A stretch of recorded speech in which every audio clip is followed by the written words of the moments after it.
वायो कौन बिटिया के मनसावा की मिलैया है काय पूछे देखो ये चक्कर में मिलैया के मनसावा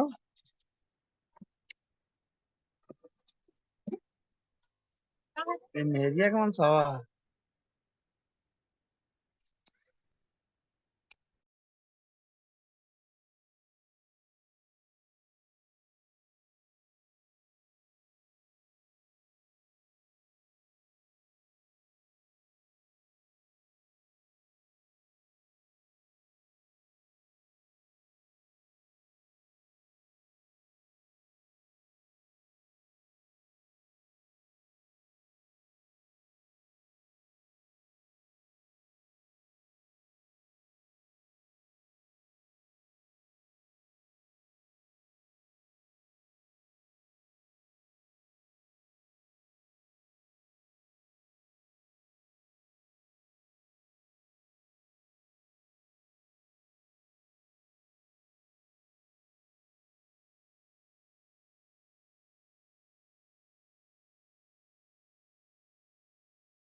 ॐ भूर्भुवः स्वः तत्सवितुर्वरेण्यं भर्गो देवस्य धीमहि धियो यो नः प्रचोदयात्। ॐ भूर्भुवः स्वः तत्सवितुर्वरेण्यं भर्गो देवस्य धीमहि धियो यो नः प्रचोदयात्। ॐ भूर्भुवः स्वः तत्सवितुर्वरेण्यं भर्गो देवस्य धीमहि धियो यो नः प्रचोदयात्। ॐ ब्रह्मानन्दं परमसुखदं केवलं ज्ञानमूर्तिं द्वन्द्वातीतं गगनसदृशं तत्त्वमस्यादिलक्ष्यम् एकं नित्यं विमलमचलं सर्वधी साक्षिभूतं भावातीतं त्रिगुणरहितं सद्गुरुं तं नमामि। ॐ भूर्भुवः स्वः तत्सवितुर्वरेण्यं भर्गो देवस्य धीमहि धियो यो नः प्रचोदयात्। मेरी आवाज आ रही है आप सभी को? जी महोदय आ रही है नमो नमः नमो नमः। कैसे हैं जय जी? जी गुरु जी आ रही है। ठीक है महोदय आ रही आप में से बहुत लोग ऑनलाइन मोड से मेरे वीडियोस को देखकर पढ़ते हैं, तो जो लोग भी वीडियो को देख के पढ़े उनसे अनुरोध है वीडियो पे कमेंट जरूर करें। घबराना बिल्कुल नहीं है।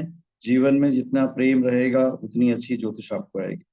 Main is love and affection. अच्छा ज्योतिषी वही है जो प्रेममय रहे। परमात्मा का प्रेम आपके पास हो, संसार का प्रेम आपके पास हो, ये दोनों प्रेम रहेगा तभी जीवन में आप आगे बढ़ सकते हैं। अन्यथा की दृष्टि में ज्योतिष के ज्ञान को आप फलीभूत नहीं कर पाएंगे। आप जो है प्रयास करेंगे पर आपको ज्ञान आएगा नहीं। अपने अपने वीडियो को ऑन कर लीजिए। दो तीन लोग आज पहली बार जुड़े हैं, बाकी लोग जो नहीं जुड़े हैं हो सकता है वो धीरे धीरे जुड़े। जो नहीं जुड़े हैं वो लोग वीडियो देखेंगे और वीडियो से सीखेंगे। हमें क्या करना है, what we need to do, आपको एक बात करनी है कि कभी भी जिस भी विधा में आप जाएं उसको पूरी तरह समझने की कोशिश करें। ज्योतिष भी एक विधा है। इस विधा का संयोग केवल फलादेश नहीं है, फलादेश एक बहुत छोटा सा हिस्सा है कि हम किसी के भविष्य के विषय में बता दें। अजय शुक्ला जी, आपने अपना वीडियो ऑन किया था, बड़े सुंदर लग रहे थे प्रभु, फिर से ऑन कर लें। सत्यार जी, देवर्षि गहलोत जी, देखिए जीवन में प्रकाशमय होना बहुत अच्छा है। कितना दिव्य स्वरूप परमात्मा ने आपको दिया है, तो अपने दिव्य देव दिव्यमान स्वरूप को से लोगों को प्रकाशित करते रहे। और आज हम लोग आगे की तरफ बढ़ते हैं। कल हम लोगों ने कुछ पढ़ा था, आगे भी थोड़ा सा जानने की कोशिश करेंगे, ज्योतिष को समझेंगे। हम लोगों की कोशिश ये होगी कि चीजों को धीरे धीरे समझें। जब हम चीजों को धीरे धीरे समझने का प्रयास करेंगे तो काफी कुछ चीजें हमें समझ में आ जाएंगी। और होता ऐसा है कि कोई भी शुरुआत हम धीरे धीरे करते हैं और अल्टीमेटली धीरे धीरे वाली शुरुआत भी बहुत तीव्रता से आगे बढ़ जाती है। तो इसका बिल्कुल प्रयास करें, हम लोग धीरे धीरे सीखेंगे और धीरे धीरे आगे बढ़ जाएंगे। और we have to be very very positive, हमें बहुत ही सकारात्मक होते हुए ज्योतिष के अध्ययन को नियमित रूप से अपने लाइफ जीवन के हिस्से को बनाना है। भाई अगर हम सीखेंगे तभी तो कुछ कर सकते हैं, अगर हम सीखेंगे नहीं तो आप कुछ नहीं कर पाएंगे। जिसने सीखा वो आगे बढ़ गया, जिसने नहीं सीखा वो आगे नहीं बढ़ सकता, उसको कोई आगे बढ़ा ही नहीं सकता। भाई सीखना एक सतत चलने वाली प्रक्रिया होती है। हम लोगों ने ग्रह और उनके स्वामी और राशियों का स्पष्ट ज्ञान पिछली कक्षा में प्राप्त किया था। आज हम लोग समझेंगे ये दृष्टि क्या होती है। दृष्टि का मतलब होता है देखना। भाई देखिए, जैसे आप लोगों को मैंने कहा कि अपना अपना वीडियो ऑन ऑन कर लीजिए, तो जब आप लोगों ने वीडियो ऑन किया तो मेरी दृष्टि आप पे पड़ी। और कभी कभी आप देखेंगे कि कोई व्यक्ति आपके सामने होते हुए भी आपकी दृष्टि से ओझल हो जाता है। दृष्टि महत्वपूर्ण भूमिका निभाती है। पूरे जीवन में दृष्टि ही प्रेम को उत्पन्न करती है, दृष्टि ही क्रोध को दिलाती है, दृष्टि ही तिरस्कार करती है। सो जो ग्रहों की दृष्टियां क्या है, ग्रहों की दृष्टि, इस विषय को हम लोग समझेंगे। अगर हम ग्रहों की दृष्टि को समझ गए तो समझ लो कि बहुत सारी चीजें हमें समझ में आ जाएंगी। एक बात अगर आपको समझ में आ जाए कि ग्रहों की दृष्टियां मुझे समझ में आती हैं, आई कैन अंडरस्टैंड ग्रह दृष्टि, तो हम बहुत कुछ समझ सकते हैं। You can understand many things. इस चार्ट को देखिए आप लोग, बड़े ध्यान से देखिए। सूर्य जो है उसकी दृष्टि सातवीं दृष्टि है, चंद्रमा की सातवीं दृष्टि। ये 7 का मतलब होता है अपने से सामने देखना। जब हम कुंडली में देखेंगे सूर्य की दृष्टि, तो सूर्य के पास एक दृष्टि है, वो अपने से अपोजिट देख पाता है। चंद्रमा, चंद्रमा के पास भी एक दृष्टि है, चंद्रमा भी अपने से अपोजिट देख पाता है। चंद्रमा के पास भी केवल सातवीं दृष्टि है, वो ठीक अपने सामने देखेगा।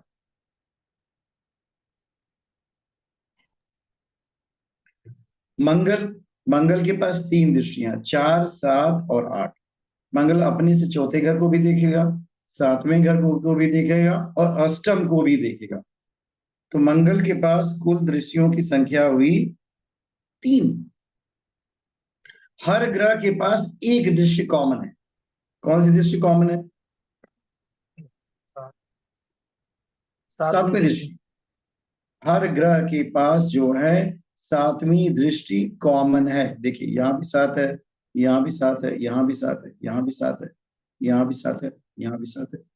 मतलब ग्रह जहां है वो तो ठीक है, उससे सातवां वो जरूर देखेगा। सातवां का मतलब सामने कह सकते हो। कुछ लोगों की दृष्टियां अजीब होती हैं, वो अगल बगल भी देख लेते हैं। आपने कभी कभी देखा होगा कि कुछ लोग सामने भी देखते हैं, अगल बगल भी देखना शुरू कर देते हैं। सो ये जो देखना है भाई, अगर आप साधु हैं, संत हैं, महात्मा हैं, आपकी दृष्टि का क्या प्रभाव पड़ेगा? लोगों का कल्याण होगा भाई, आपकी दृष्टि पड़ जाए। लोग कहते हैं ना मेरे पर भगवान की दृष्टि है, तो दृष्टि मनुष्य को प्रभावित करती है, उसी तरह ग्रहों की दृष्टियां मनुष्य को प्रभावित करती हैं। सूर्य की सप्तम दृष्टि है, चंद्रमा की सप्तम, मंगल की 4, 7, 8 है, बुध की 7वीं है, गुरु की 5, 7, 9 है, शुक्र की 7वीं है, शनि की 3, 7, 10 है और राहु की 5, 7। हमको इसमें क्या करना है देखिए, अब इसमें समझने का विषय बहुत महत्वपूर्ण हो जाता है। एक विषय से हम लोग शुरू करते हैं जिसको हम लोग समझेंगे। गुरु महाराज से शुरू करिए। क्यों भाई गुरु महाराज से शुरू किया जाए? Why we should start from Guru महाराज।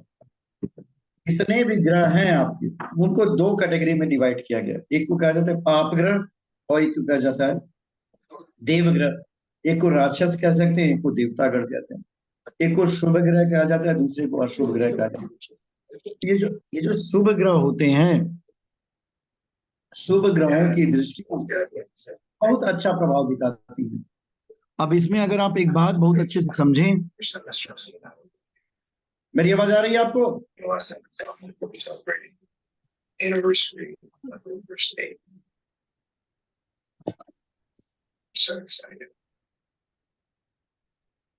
जी महोदय, आपकी आवाज आ रही है, लेकिन मेरा कैमरा यदि मैं उधर घुमा।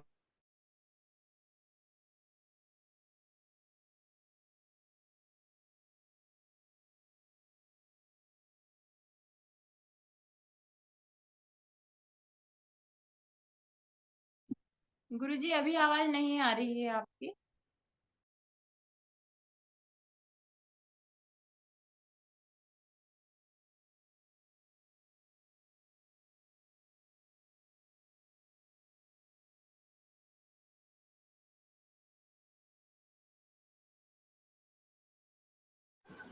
पूनम जी का बैकग्राउंड बड़ा सुंदर है और खुद भी बड़ी सुंदर है। बैकग्राउंड भी थैंक बहुत यू सुंदर है। Thank you so much ma'am. Sir आपकी वॉइस नहीं आ रही है। अब आ रही है? जी गुरुजी जी। या सर नाउ परफेक्ट। देखिए पूनम जी भी सुंदर है। पूनम जी आपका बैकग्राउंड भी सुंदर है, आप भी सुंदर है। भगवान जो सत्यम शिवम सुंदरम होता है। धन्यवाद गुरुजी। तिरुपति बालाजी हाँ रहते हैं पीछे। हाँ जी, हाँ जी, हाँ जी। देखिए पीछे उन्होंने बालाजी को बैठा के रखा है इसलिए। सीता जी की सुंदरता ही उनकी शत्रु थी, आपको मालूम है? एक एक श्लोक है, सुंदर भार्या रूपवान भार्या शत्रु। मतलब जिसकी पत्नी सुंदर है वो उसके लिए शत्रु का काम करती है, तो कोई काम ही नहीं कर पाएगा।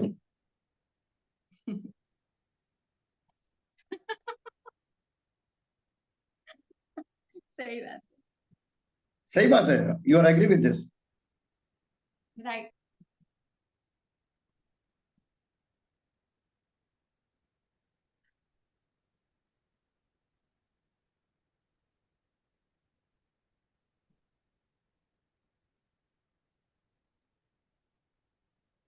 हम लोग इस पॉइंट पे थे, ध्यान से देखिए। सूर्य की दृष्टि, सूर्य की सप्तम दृष्टि। सप्तम का मतलब सामने, सूर्य सिर्फ अपने सामने देख पाता है। चंद्रमा की सप्तम दृष्टि, चंद्रमा भी ठीक अपने सामने देखेगा। मंगल की 4, 7, 8 है, बुध की 7 है। अब इसमें समझिए, हम लोगों को फोकस करना है, क्या करना है, किसकी दृष्टि मनुष्य के जीवन में अच्छा प्रभाव देगी। एक बहुत महत्वपूर्ण विषय होता है। भाई ग्रह की दृष्टि तो ठीक है, पर कौन से ग्रह की दृष्टि बहुत अच्छा प्रभाव दिखाएगी। कुंडली के जितने ग्रह हैं उनको 2 पार्ट में डिवाइड किया, शुभ और अशुभ।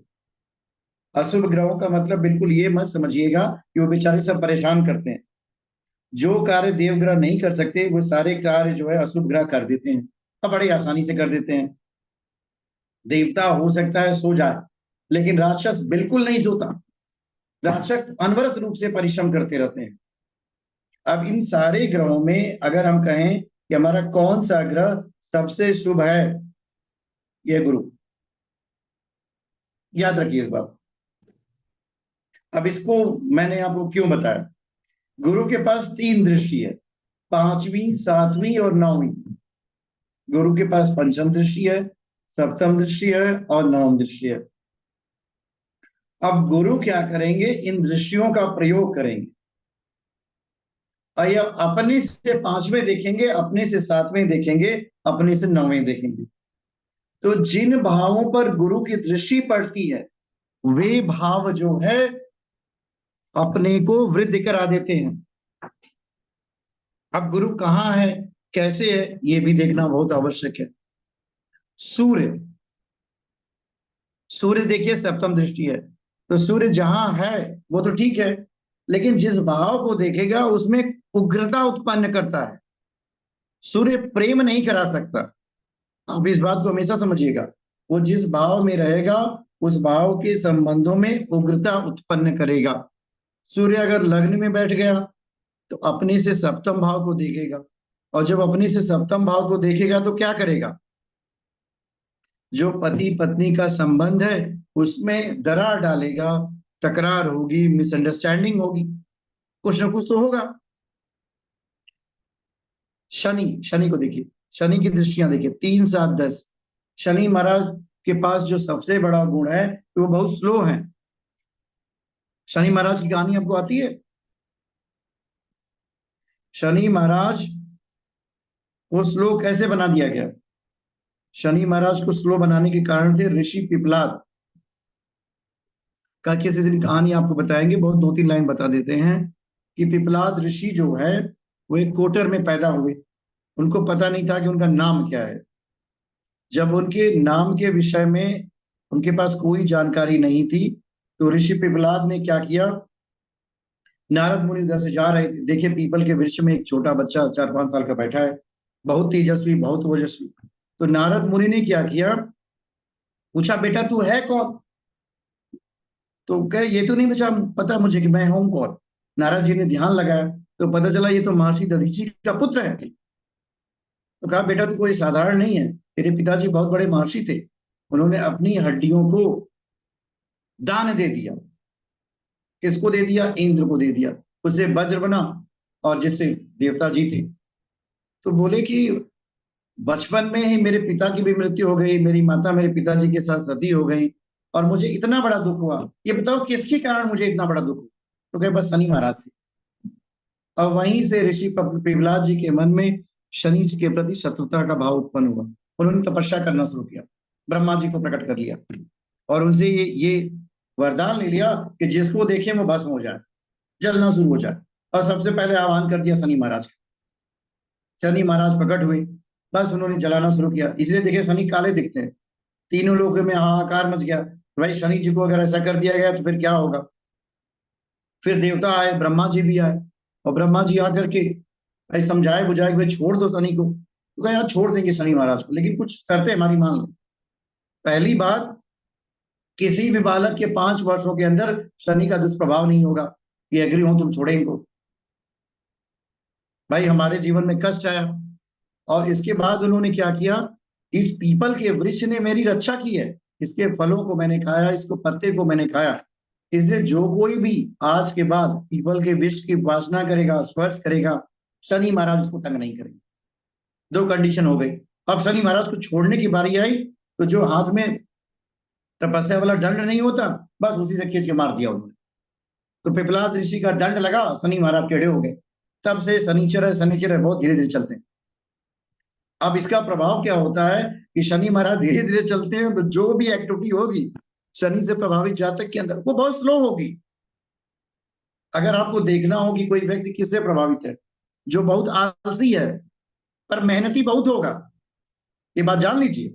शनि का जातक आलसी हो सकता है कि आज आप उसे जगाएं और कल जागेगा, लेकिन जब जाग जाएगा तो अपने लक्ष्य तक पहुंच जाएगा। इतनी मेहनत करते हैं शनि वाले जातक। तो शनि बहुत व्यक्ति को परिश्रमी बनाता है। Too much hard working nature Shani का होता है।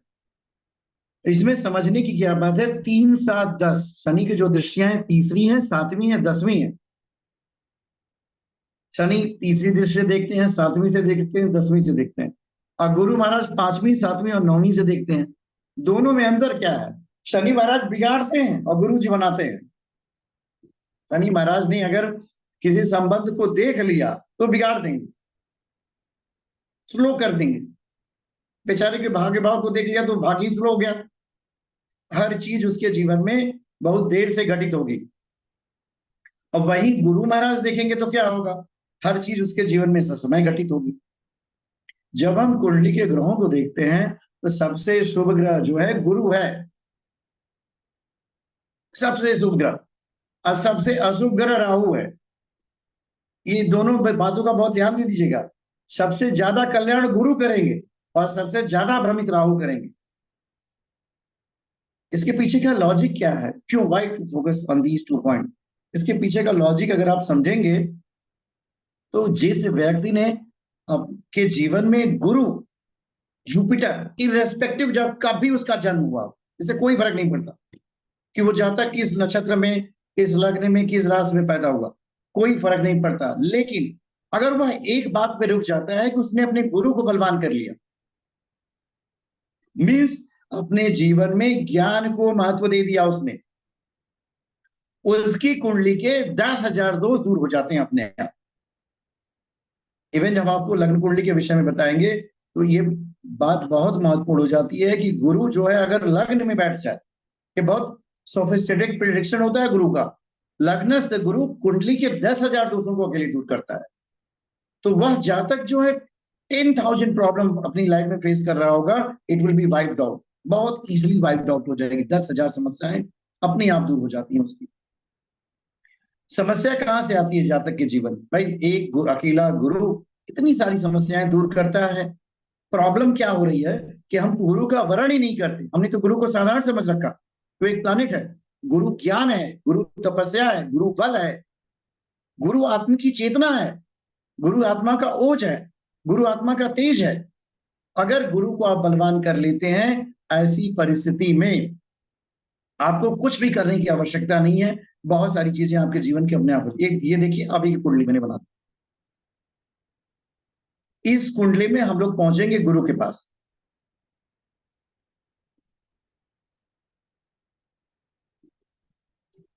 देखिए हमारे गुरुदेव कहां बैठे हैं,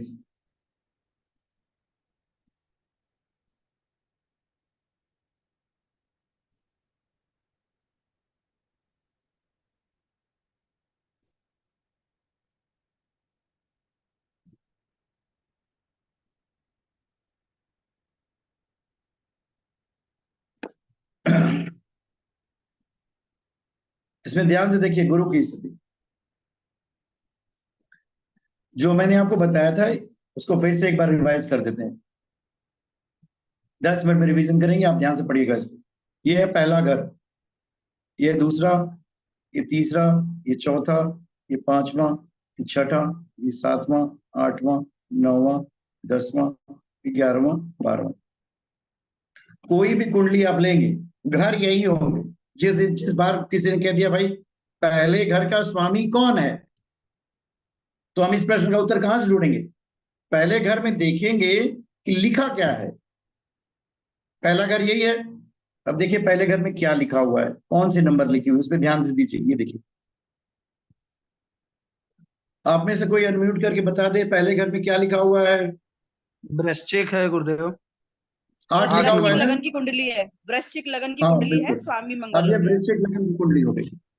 अब इस लग्न का स्वामी क्या है, मंगल। मंगल। मंगल है, मंगल। बस यहीं तक आ गया आपको, तो समझ लीजिए ज्योतिष आ गई आप। अब हमको क्या करना है, हम ढूंढ रहे हैं इनका गुरु है कहाँ। देखो ये गुरु यहाँ बैठा है 7वें घर में। 7वें घर में। मैंने गुरु को क्यों ढूंढा, आपसे कोई प्रश्न पूछ सकता है, भाई पहले तो आपने लग्न देखा, लग्न का स्वामी देख लिया, फिर आप गुरु को ढूंढने लगे कुंडली में। क्योंकि हमें उस व्यक्ति के जीवन की दिशा पता करनी है कि दिशा है कि नहीं है। और ये जीवन की दिशा बिना गुरु के नहीं मिल सकती। अगर उस जातक का गुरु बलवान नहीं है तो हम क्या करेंगे, सिंपली हमें उसको गुरु को बलवान करना है। हमेशा आप एक बात याद रखिएगा, जितना भी ज्योतिषी विश्लेषण होता है उन सब का मुख्य उद्देश्य गुरु को बलवान करना है। आप हमेशा उपाय बताते हो, मंत्र का जप बताते हो, इससे होता क्या है, कौन से प्लैनेट को स्ट्रेंथ मिलती है, जुपिटर को ही स्ट्रेंथ मिलती है। जब भी कोई व्यक्ति ध्यान करेगा, मंत्रों का जप करेगा, ज्ञान लेगा। अब देखिए व्यक्ति आपसे जानकारी ले रहा है, दुख तो शाश्वत है भाई, दुख शाश्वत है, हर व्यक्ति दुखी है। अब इसमें देखिए, बहुत ध्यान से समझिएगा। गुरु यहां बैठा है, गुरु का सूत्र हम बताते हैं, बहुत अच्छे से समझ लेना। जहां गुरु बैठता है उस भाव का नाश कर देता है। मतलब गुरुदेव जहां बैठेंगे वहां पे परेशानियां आएंगी, लेकिन जिसको देखेंगे वहां से परेशानियां नहीं आएंगी। गुरु की दृष्टि होती है पंचम, गिनने का भी एक तरीका होता है, कहां से गिने, दैट इज वेरी मोस्ट। जहां बैठा है वहीं एक होगा। देखिए 1 2 3 4 छठा 5। मेरी बात समझ में आई? अब गुरु यहां बैठे बैठे किसको देख रहे हैं? गुरु महाराज देख रहे हैं इस भाव को। यहां बैठ गए, इसको देखने लगे। ये बात किसको किसको समझ में आई? ये बहुत महत्वपूर्ण है। सर मेरे को आ गया। अंडरस्टूड आगे सर। सभी अंडरस्टूड। या ये बहुत महत्वपूर्ण है। जिस तरह मैंने आपको बताया, गुरु यहाँ बैठा है, 1 2 3 4 5, ये काउंटिंग बहुत महत्वपूर्ण होती है। लोग पूछते हैं गिने कहाँ से? भाई जहां है वहीं से एक शुरू होगा, उसके आगे से नहीं। ये बहुत काउंटिंग कहां से स्टार्ट करी? जहां वहां। अब गुरु पंचम दृष्टि से देख रहे हैं लाभ भाव को। इनकी सप्तम दृष्टि देखिए कहां जा रही है, लग्न को देख रही है। और नवम दृष्टि किसको देख रहे हैं? पराक्रम को देख रहे हैं। ये विषय समझ में आया? अब देखिए, अब आपको इस जातक के 3 विषयों, गुरु है अस्त, देखिए गुरु अस्त है ना, यहाँ पे सिंबल बना है हाँ जी, अस्त। नीचे बना। हाँ, अब ये जो अस्त का भाव होता है, इसको समझने का विषय होता है। एक चीज और समझ लीजिए, ग्रहों की डिग्रीज भी होती है। अब ऐसा नहीं है कोई 0 डिग्री का ग्रह और कोई 15 डिग्री का ग्रह दोनों एक ही प्रभाव दिखाएगा। भाई 0 डिग्री का मतलब कोई पावर नहीं, और 15 डिग्री का मतलब पूरी युवावस्था का ग्रह है। ये गुरु है अस्त, इनके 3 भाव परेशान होंगे अगर गुरु को इन्होंने बल नहीं दिया तो। इनको जीवन में धन का लाभ, रिश्तों का लाभ, प्रेम का लाभ, ये प्रभावित होगा। और सबसे महत्वपूर्ण चीज, इनका शरीर। ये जो लग्न होता है ना, ये व्यक्ति का शरीर होता है। ये पहला भाव, ये है व्यक्ति का शरीर। इनको व्याधियां हो सकती हैं, बीमारियां हो सकती हैं, ये उसको लेकर परेशान रहे। और पराक्रम भाव को भी देख रहा है। तो जब जीवन में चैलेंजेस आएंगे तो इसको ये बोल्डली फेस नहीं कर पाएंगे। ये 3 बातें समझ में आ गई? अब देखिए, अब आगे हम लोग पढ़ते हैं, यस शनि महाराज के पास पहुंचते हैं। शनि महाराज को देखिए, शनि महाराज के पास कहाँ है? शनि महाराज कहाँ? यहाँ है, देखिए शनि जी। इनके पास कौन कौन सी दृष्टि है? 3 7 10। 3 7 10। अब यहां से 3 गिनी, 1 2 3। शनि महाराज इसको देखे, 4 5 6 7, इसको देख लिया, 8 9 10, इसको देख लिया। आप कुछ समझ पा रहे हैं ये क्या कर रहे हैं? ये अपने से तीसरी सामने वाले दृष्टि खा रहे हैं। रोग ऋण शत्रु बाधा को देख रही है। सप्तम दृष्टि से ये देख रहे हैं काम को, और दसम दृष्टि से व्यक्ति को देख रहे हैं। अब अगर आप यहां से देखेंगे तो गुरु की भी दृष्टि, यहां से गुरु जुपिटर की भी दृष्टि जा रही थी वहां पे, गुरु भी इसी भाव को देख रहे थे यहां से। मतलब गुरु और शनि दोनों एक शरीर को ही देख रहे हैं। अब इसका प्रभाव क्या होगा? शनि महाराज और गुरु महाराज, शनि महाराज बीमार करेंगे, गुरु महाराज ठीक करेंगे।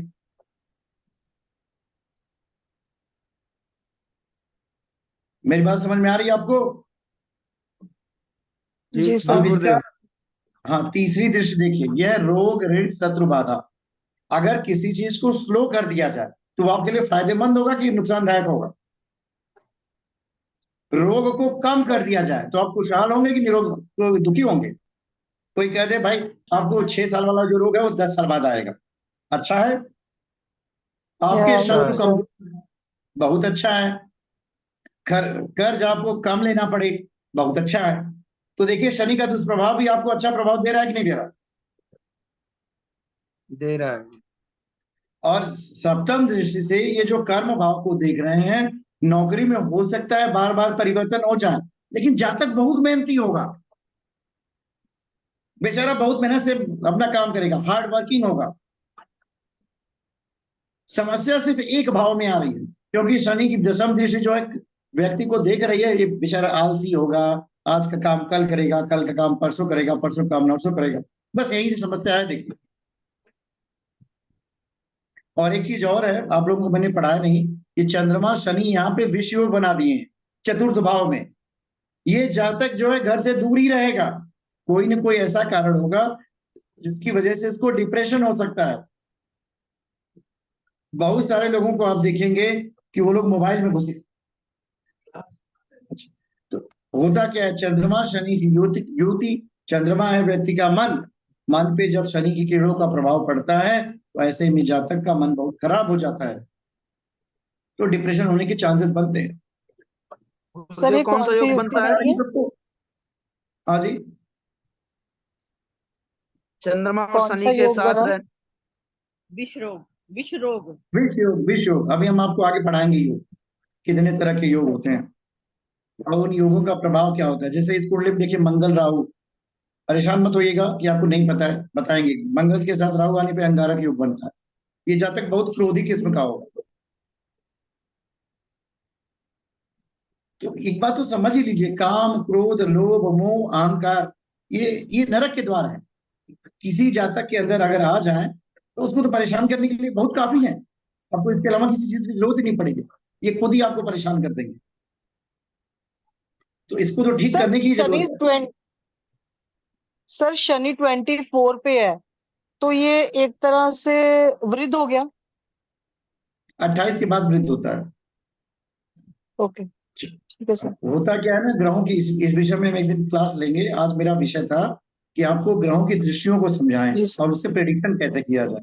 आपने ऐसी क्लास कहीं नहीं अटेंड की हो, पूरा लेक्चर चलता है, बाद में समझ में नहीं आता कि हम बोले क्या। आपको बोलना आ गया होगा, जी अंडरस्टैंड सर, गुरुदेव। अमेजिंग। आ गया कि नहीं आ गया। किसी की कुंडली खोलेंगी तुरंत बताएंगे कि हाँ आपके साथ ये होगा, क्योंकि सिर्फ दो ग्रहों को देख लिया आपने, गुरु को देख लिया, शनि को देख लिया। अगर किसी जातक के विषय में 15 बातें आप बताएं, उसमें 10 तो सही मिल जाए, तो फिर आपसे कुंडली विश्लेषण कराना शुरू कर देगा, कहेगा हाँ मैडम सही बता रही है।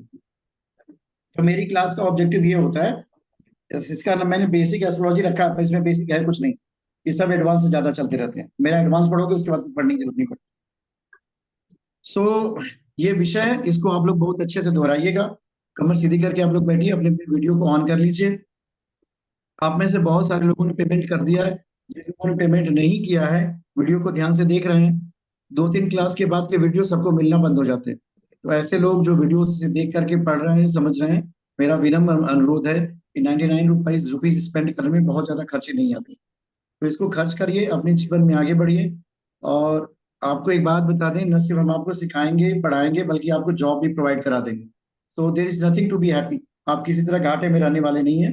ज्योतिष की यात्रा बहुत लंबी चलती है, और इतनी लंबी और इतनी गहरी चलती है कि आपका सीधा संबंध ईश्वर से हो जाएगा, आप ईश्वर के दूत हो जाएंगे।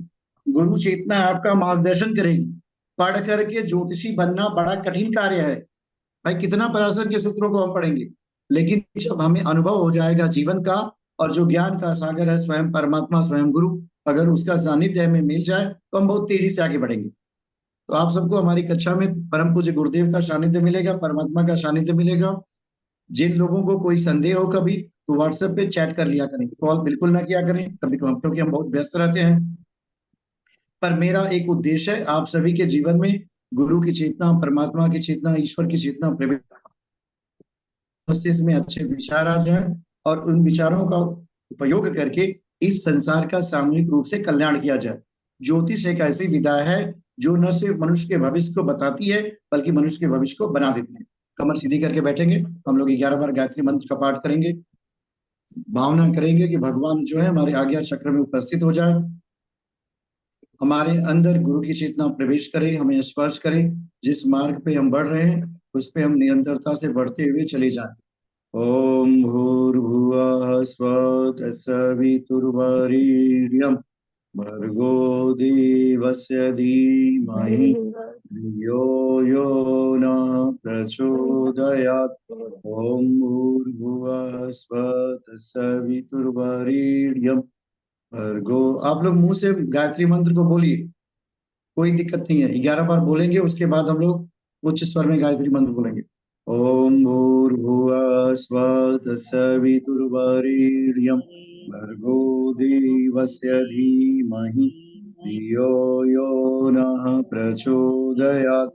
ओम भूर्भुवः स्वः तत्सवितुर्वरेण्यं भर्गो देवस्य धीमहि धियो यो नः प्रचोदयात्। ओम भूर्भुवः स्वः तत्सवितुर्वरेण्यं भर्गो देवस्य धीमहि धियो यो नः प्रचोदयात्।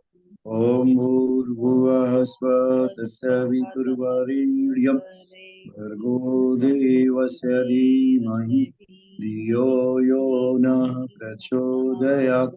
ओम भूर्भुवः स्वः तत्सवितुर्वरेण्यं भर्गो देवस्य धीमहि धियो यो नः प्रचोदयात्। ओम भूर्भुवः स्वः तत्सवितुर्वरेण्यं भर्गो देवस्य धीमहि धियो यो नः प्रचोदयात्।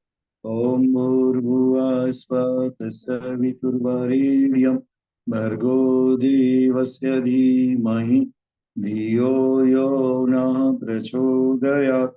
ओम भूर्भुवः स्वः तत्सवितुर्वरेण्यं भर्गो देवस्य धीमहि धियो यो नः प्रचोदयात्। ओम भूर्भुवः स्वः तत्सवितुर्वरेण्यं भर्गो देवस्य धीमहि धियो यो नः प्रचोदयात्।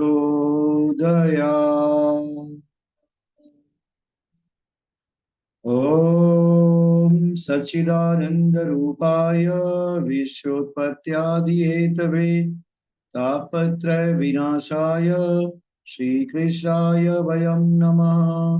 ओम द्यौ शांति अंतरिक्षगं शांति पृथ्वी शांतिराप शांति औषधय शांति वनस्पतय शांति ब्रह्म शांति सर्वगुण शांति। ओम शांति शांति शांति सर्वारिष्ट शांतिर्भवतु। ओम शांति शांति शांति। ओम शांति। परमात्मा आप सभी का कल्याण करे। कल पुनः इसी समय, कल तो हमारी कक्षा नहीं होगी, तो इस समय नहीं जुड़ना है। कल नहीं होगी, परसों भी नहीं होगी, 2 दिन का ऑफ है। हमारे वीडियोस को देखिएगा, आप लोग अन्य कुंडली भी बना करके उस पर प्रैक्टिस करिएगा। कोई सर संदेह होगा मुझे एक तो बात पूछनी थी। सर मुझे एक बात पूछिए पूछनी थी। सर पूछिए। मेरी डॉटर इन लॉ का ना ऑपरेशन बताया स्टोन का। तो उसकी ना क्या हो गया? स्टोन जो है ना, क्या कहते हैं, किडनी से निकल करके उसमें आ गई है, क्या कहते हैं, यूरिनरी ट्रैक्ट में आ गई है। तो मैं इसीलिए कल आपकी क्लास नहीं कर पाई थी। शैली बोल रही सर, डॉटर इन आपका लॉ की स्टोन अनन्या कहाँ की से आप, कहाँ पहुंच डॉटर इन लॉ का अनन्या का, जो आपसे प्रिडिक्शन गया? लेती है अनन्या, और हम्म किडनी में हम्म। था, किडनी से निकल के यूरिनरी ट्रैक्ट पे आ गया है। डॉक्टर ने ऑपरेशन बताया अर्जेंट। बट मैंने अभी उनको बोला 2-3 दिन का टाइम ले लिया है। तो वो क्या उसका ऑपरेशन होगा या नहीं होगा सर? उससे बात करा दीजिए, क्या हम उसको कुछ रेमेडी बता देंगे, ठीक हो जाएगा। ठीक है। ओम शांति।